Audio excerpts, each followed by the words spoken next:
Hello students, welcome you all. अभी तक हमने पढ़ा था क्वांटम नंबर के अंदर कि क्वांटम नंबर क्या होता है और उसके टाइप्स क्या होते हैं, किस टाइप को क्या रिप्रेजेंट करता है।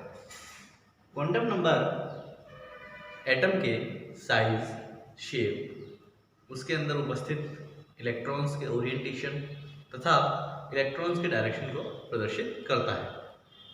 इसके चार टाइप हमने पढ़े। इसके अंदर फर्स्ट टाइप था principal quantum number, second azimuthal quantum number, third magnetic quantum number, fourth spin quantum number. Principal quantum number को रिप्रेजेंट करता है स्मॉल एल से, एजीमुथल को स्मॉल एल से, मैग्नेटिक को स्मॉल एम से और स्पिन क्वांटम नंबर को स्मॉल एस से रिप्रेजेंट किया जाता है। अब हम पढ़ेंगे कि इन सभी का मतलब क्या है, ये प्रत्येक जो टाइप है वो क्या रिप्रेजेंट करती है। तो फर्स्ट हम पढ़ेंगे principal quantum number. Principal quantum number Hindi में मुख्य क्वांटम संख्या कहते हैं। मुख्य क्वांटम संख्या प्रिंसिपल क्वांटम नंबर किसी भी एटम के साइज को रिप्रेजेंट करता है। ये जो n है ये किसी भी एटम के साइज को रिप्रेजेंट करेगा, यानी कि अगर n का मान कम है तो साइज क्या होगी, कम होगी, और अगर n का मान अधिक है तो साइज अधिक होगी। It is represented by small n। Size अगर n का मान कम है तो साइज क्या होगी, कम होगी, जो यहां से हम देख सकते हैं। n को यहां से शेल के बारे में बताया गया है। शेल जो होती है, जिस एटम की कम होगी उसकी साइज कम होगी और जिसकी ज्यादा होगी उसकी साइज भी क्या होगी, ज्यादा होगी। तो प्रिंसिपल क्वांटम नंबर किसी भी एटम के साइज को रिप्रेजेंट करता है, जैसे यहाँ डायग्राम में देख रहे हैं। सेकंड देखते हैं हम, तो सेकंड जो इसका टाइप है क्वांटम नंबर का वो है एजीमुथल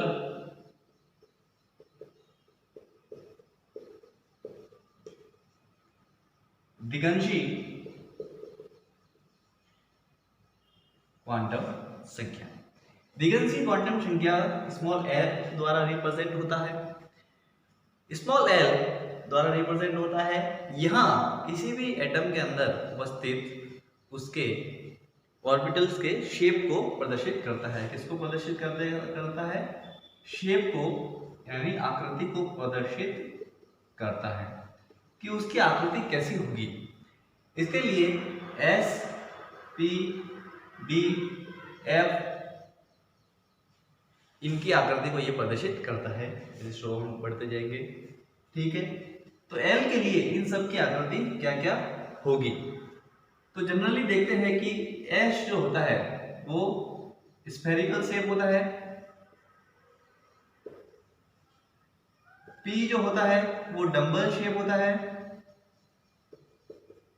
डी जो होता है वो डबल डम्बल शेप होता है। स्फेरिकल मतलब ये, डंबल का मतलब एक डंबल जो होता है जिससे हम एक्सरसाइज करते हैं उस आकृति का होता है। डबल डंबल में इस तरीके से आपस में यहाँ से जुड़ा हुआ होता है, इस तरह के आकृति के होते हैं। अब ये जो एजीमुथल क्वांटम नंबर होगा इसको रिप्रेजेंट कैसे करेंगे, तो एस के लिए एल का मान जो होता है वो 0 होता है, पी के लिए एल का मान होता है 1, डी के लिए एल का मान होता है 2 और एफ के लिए एल का मान होता है 3। जैसा कि हमने प्रिंसिपल क्वांटम नंबर के अंदर देखा था, वो रिप्रेजेंट करता है साइज को, यानी नंबर ऑफ शेल को। एन रिप्रेजेंट किसको करेगा, 1 2 3 4 5 1 इसको रिप्रेजेंट करेगा, यानी कि एन की मैथमेटिकल वैल्यू देखें तो 1 2 3 4 आएगा शेल के अंदर। एस, एल के लिए एस का मान क्या होगा 0, एल के लिए पी का मान होगा 1, एल के लिए डी का मान होगा 2 और एल के लिए एफ का मान होगा 3। अगर हमें आगे जाके न्यूमेरिकल में पूछा जाए तो कि 3s के n और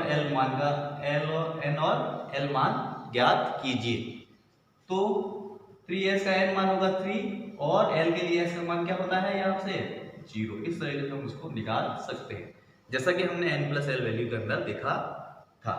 तो ये है अजीमुथल क्वांटम नंबर। थर्ड देखेंगे हम, थर्ड जो इसका क्वांटम नंबर का टाइप है वो है magnetic quantum number.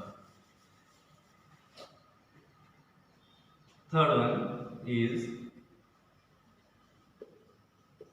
Magnetic quantum number, चुंबकीय क्वांटम संख्या। This is represented by small m। किसी भी एटम के अंदर उसका मैग्नेटिक क्वांटम नंबर उसके इलेक्ट्रॉन जो उसमें उपस्थित है, किसी भी एटम के अंदर जो इलेक्ट्रॉन उपस्थित है उनके ओरिएंटेशन को प्रदर्शित करता है। ओरिएंटेशन का मतलब वो किस व्यवस्था में वहां पर उपस्थित है। इसको हम लिखते हैं 0 + 1 + 2 + 3 -1 -2 -3 इस तरह से बढ़ते जाएंगे। ओरिएंटेशन को हम इस तरीके से लिखेंगे, ठीक है। अब ओरिएंटेशन को निकालने के कैसे किसी भी पर्टिकुलर एटम का, तो उसको निकालने के लिए एक फॉर्मूला है m = 2l + 1, यानी कि magnetic quantum number depends on azimuthal quantum number. अगर हमारे पास एजीमुथल क्वांटम नंबर है तो हम मैग्नेटिक क्वांटम नंबर को आसानी से निकाल सकते हैं। कैसे निकाल सकते हैं? जैसे l का मान हमें दे रखा है 0, तो m का मान यहाँ रखेंगे 2 × 0 + 1 0 + 1 तो 1। m का मान क्या आया? यहाँ फॉर्मूले से 1 आया। तो 1 यहाँ पर ओरिएंटेशन में देखेंगे तो पर्टिकुलर एक वैल्यू को ही लेना है, तो एक वैल्यू को 0 से स्टार्ट करेंगे, तो यहाँ पर क्या है एक वैल्यू तो 0। माना m की वैल्यू क्या आई?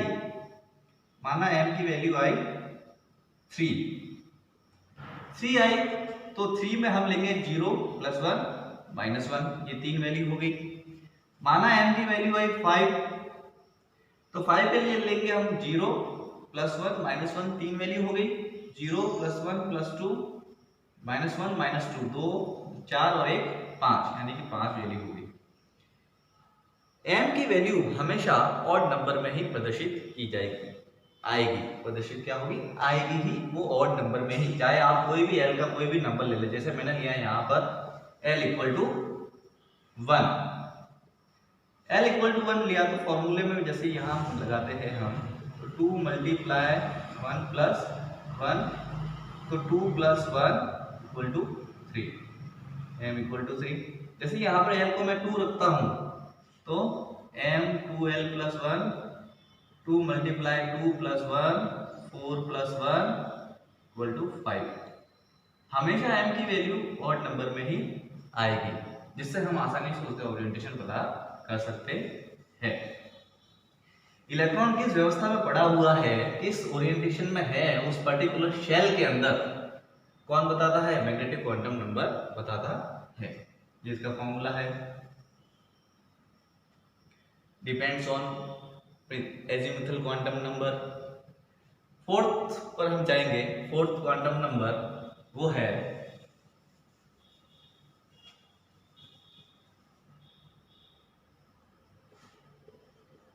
स्पिन घूर्णन क्वांटम संख्या। स्पिन क्वांटम नंबर घूर्णन क्वांटम संख्या। Spin quantum number represented by small s, represented by small s। यहां एटम में उपस्थित इलेक्ट्रॉन्स के डायरेक्शन को बताता है। इलेक्ट्रॉन उसके एंगल पर, उसके अक्ष पर कैसे घूम रहा है उसको बताते हैं। जैसे ये शेल है, न्यूक्लियस है, इसके चारों ओर इलेक्ट्रॉन रिवॉल्व करता है। ठीक है, इलेक्ट्रॉन रिवॉल्व करता है, तो इलेक्ट्रॉन इस तरीके से रिवॉल्व करता है कि एक तो न्यूक्लियस के चारों ओर वो रिवॉल्व करता है और एक करता है उसके ही अक्ष पर घूर्णन, उसके ही एंगल पर क्या करता है, रिवॉल्व करता है। जैसा कि नॉर्मल उदाहरण से हम देख सकते हैं कि सन एंड अर्थ जो रिवॉल्व करते हैं, सन स्टेबल फॉर्म में है, अर्थ सन के चारों ओर रिवॉल्व करती है। तो अर्थ क्या होती है, सन के चारों ओर रिवॉल्व करती है और खुद भी रिवॉल्व होती है। सेम कंडीशन यहाँ पर भी है। इलेक्ट्रॉन इस न्यूक्लियस के चारों ओर तो रिवॉल्व करेगा ही, और उस जो इलेक्ट्रॉन है वो पर्टिकुलर भी रिवॉल्व करता जाएगा और आगे बढ़ता जाएगा। तो डायरेक्शन को प्रदर्शित करता है, तो डायरेक्शन को दो तरीके से प्रदर्शित करता है, एक तो करता है क्लॉकवाइज और एक एंटी क्लॉकवाइज। एंटी क्लॉकवाइज,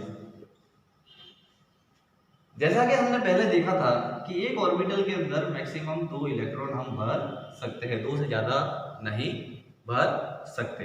एक ऑर्बिटल के अंदर मैक्सिमम कितने इलेक्ट्रॉन भर सकते हैं, 2, जो मैंने यहाँ प्रदर्शित किया। यहाँ मैंने हाफ एरो इधर लिया है, हाफ एरो इधर लिया है। इस हाफ एरो का मतलब होता है क्लॉकवाइज और इस हाफ एरो का मतलब होता है एंटी क्लॉकवाइज। यानी कि एक ऑर्बिटल के अंदर जो 2 इलेक्ट्रॉन होते हैं, एक तो रिवॉल्व करता है क्लॉकवाइज और एक रिवॉल्व करता है एंटी क्लॉकवाइज। इन्हें हम वैल्यू में लिखते हैं plus half and minus half. Clockwise को लिखा जाएगा plus half and anti clockwise को लिखा जाएगा minus half. Spin quantum number represent direction of electrons and it is represented by small s। यह दो तरीके से घूर्णन करता है, क्लॉकवाइज और एंटी क्लॉकवाइज। क्लॉकवाइज अगर रिवॉल्व कर रहा है तो plus half, anti clockwise revolve कर रहा था माइनस हाफ। ठीक है, तो इस तरीके से क्वांटम नंबर के बारे में हमने पढ़ा, जिसमें इसके 4 टाइप बताए गए। जो क्वांटम नंबर कहता है कि वह इसके size, shape, orientation of electron और डायरेक्शन ऑफ इलेक्ट्रॉन को प्रदर्शित करता है। तो वो किस तरीके से करता है, तो इसके 4 टाइप है। Principal quantum number, azimuthal quantum number, magnetic quantum number और spin quantum number. Principal quantum number के बारे में हमने पढ़ा, तो प्रिंसिपल क्वांटम नंबर एटम के साइज को रिप्रेजेंट करता है, जिसको हम लिखते हैं n = 1 2 3 4। Azimuthal quantum number दिगंशी quantum संख्या एटम के अंदर उपस्थित ऑर्बिटल्स के सबशेल के शेप को प्रदर्शित करता है। किस शेप की होगी वो, स्फेरिकल, डम्बर, डबल डम्बर, किस आकार की। उसके लिए अलग अलग वैल्यू है। एस के लिए एल की वैल्यू 0, पी के लिए एल की वैल्यू 1, डी के लिए एल की वैल्यू 2 और एफ के लिए एल की वैल्यू 3।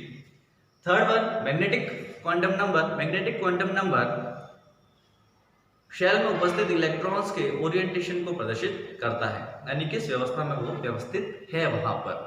तो उसको 0 से माइनस और प्लस की तरफ हम लिखते हैं। उसका फॉर्मूला था m = 2l+1। It is magnetic quantum number depends on azimuthal quantum number, यानी कि जब हमारे पास l की वैल्यू होगी तो हम m की वैल्यू आसानी से निकाल सकते हैं। Fourth one is spin quantum number. Spin quantum number orbital के अंदर उपस्थित इलेक्ट्रॉन्स के डायरेक्शन को प्रदर्शित करता है, यानी कि वो क्लॉकवाइज घूमेगा या एंटी क्लॉकवाइज, इसको प्रदर्शित करता है। क्लॉकवाइज को plus half and anti clockwise को माइनस हाफ लिखते हैं।